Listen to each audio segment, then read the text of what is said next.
Hey guys! If you have troubles drawing using a reference image but you always wanted to paint that special picture that is more detailed, then this video is perfect for you.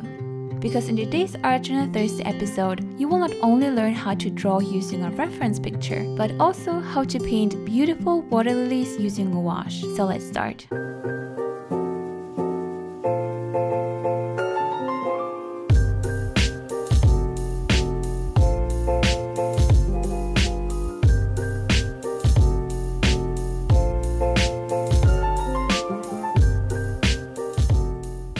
Now for my reference picture, I'm going to use this botanical illustration that I found online that I printed out in the same size as my art journal. And I also prepared an additional piece of paper that has the same size. Here I just used simple printer paper. To be able to transfer the image and the composition, you can now go ahead and fold both pieces of paper into multiple sections. I divided the paper into 3 horizontal and 2 vertical lines. And then you can trace the folds with a pencil so the lines are more visible on both pieces of paper. I did it this way because it's a little bit easier and we can first sketch out the image we want to paint. But if you feel brave and you have already done that multiple times, you can just draw the same grid that you created on the reference picture directly on the paper where you want to paint the image. Now we have the same grid on the reference picture and on the second piece of paper. And now we can use the grid as a guidance. You can focus on each square at a time and sketch out the lines one by one. So here you see that the upper water lily is kinda right in the center of the 4 squares on the right corner. This way it makes it easier to focus on drawing the petals one by one without worrying about making them too large or too small because you know exactly how much space you have for the object. As you can see, it's not completely accurate here, but that's okay. This is what we have those guidelines to check on them and adjust everything later if you have missed something. For now, just sketch out the different lines and erase things if necessary. Don't worry too much about making it look perfect. That's why we just use a simple piece of printer paper and sketch things out. Focus on one petal and on one line at a time and learn how the object you are drawing is built. To me, the petals kind of look like small spoons glued together into a bouquet, and here you kind of want to draw each shape from different angles. Once you figured out what to place where, you can then go ahead and outline the sketch a little bit more to create more accurate lines that we can use for the painting later. As you can see, I just pressed down the pencil a little bit more to create a darker line and turn the messy sketch into a more neat looking drawing. By using this technique, you are not only learning how to actually transfer the image to another piece of paper while keeping the proportions, but you also learn about the composition of the image itself. With the grid, you can clearly see where the illustrator placed the different parts of the water lily to create a harmonic composition. And this knowledge you can use for your own drawings later. Alright, now we have the outlines we will need for the painting, but how are we going to draw it onto the actual piece of paper? Here we are going to use another transfer technique that I have shown you guys a few times in my videos. Basically, what you want to do is turn the paper over and create a layer of pencil lead by using a soft pencil. Here I think I used a 6B pencil. This makes it a lot easier to cover the whole paper. And then, once the whole backside is covered with lead, place it onto the paper where you want to paint your artwork.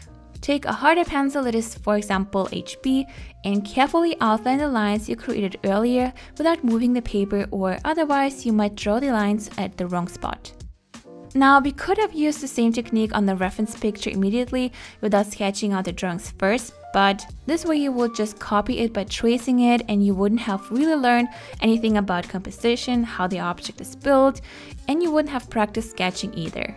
The tracing technique that we do here is also great for when you create original artworks. You can sketch out your drawing and be super messy, and then you can transfer the more polished version onto the actual piece of paper where you want to paint it. This is what lots of artists actually do. So don't feel like you have to absolutely wing it the first time. And now comes the painting part. Are you excited? So to make the painting process not too overwhelming, we will focus on one layer at a time and create the base first. I'm going to use red and white gouache to create a light shade of pink, but you can use any color you like, of course. And then all you need to do is fill in the outlines of the petals wherever you see the color in your reference picture.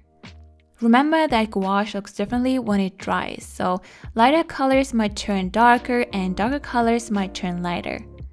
And you can already see how the brighter pink turns darker while drying. That's why you want to create a shade that is not too dark and not too light, so we can add the shadows and highlights later on top. Once you create the base, we can start adding darker and lighter shades. Here I mixed a little bit more red into the mixture to make the pink a little bit darker, and then I added it to all the areas that are darker in the reference picture.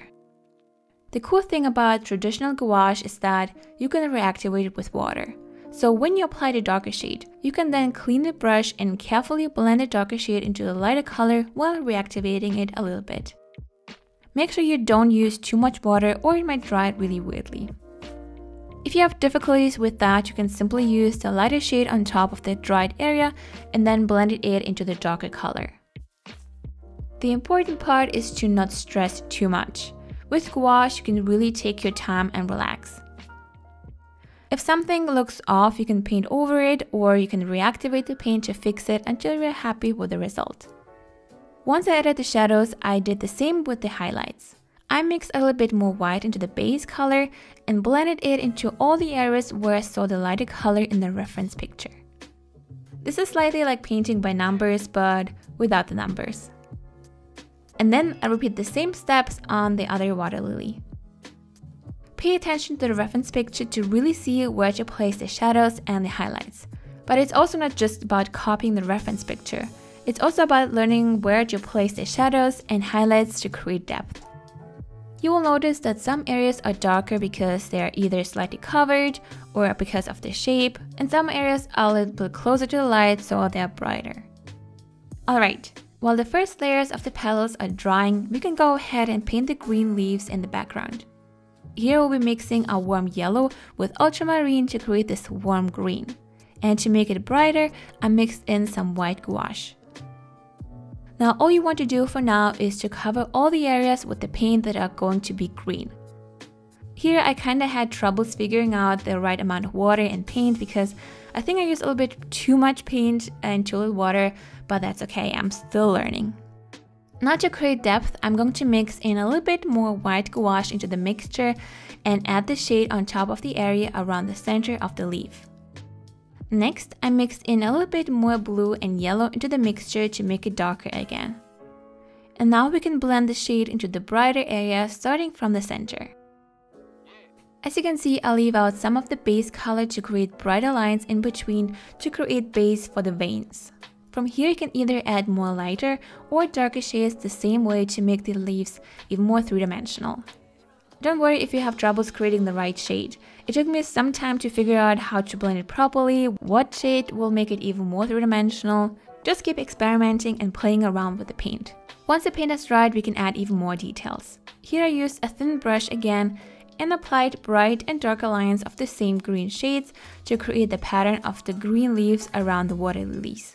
Here I simply followed the shape of the leaf to create these curved lines. When you look closely at the reference picture, you will see it has some interesting line texture, and that's what we want to achieve. And from here, I basically just added more and more details to the petals and the leaves. I added even darker shades of red and blended them in, added a glaze of the pink color onto the petals below, and then I added a few veins on top of the leaves above and below the water lilies, following the lines on the reference picture. The more you work on the painting, the more you will see what areas you can adjust, if you miss something or if you might want to change something. Just keep working on it and have fun. Last but not least, we can now add the centerpiece of the water lily, as we have everything covered around it by creating different colored lines that are either bent, outwards or inwards. As I said earlier, if you don't like the way the paint has blended together or dried, you can always reactivate it and try it again. And that happened to me all the time. Once I thought I was happy with the result, I felt like the pink shades didn't look blended enough to me, so I used a damp brush and lightly went over the areas to reactivate the paint and blended the colors again. And also some lines looked too thick for me, so I did the same thing. I reactivated the paint next to it and blended it into the outline, making it a little bit thinner. I'm super happy with the way it turned out because usually I like painting more abstract paintings, but I'm glad I took the time to just relax and to paint something more carefully. What do you guys think? If you missed the last episode where we painted more paintings using gouache, you can catch up on it right here. Thank you so much for watching, guys. Have a wonderful day, and I will see you soon. Bye!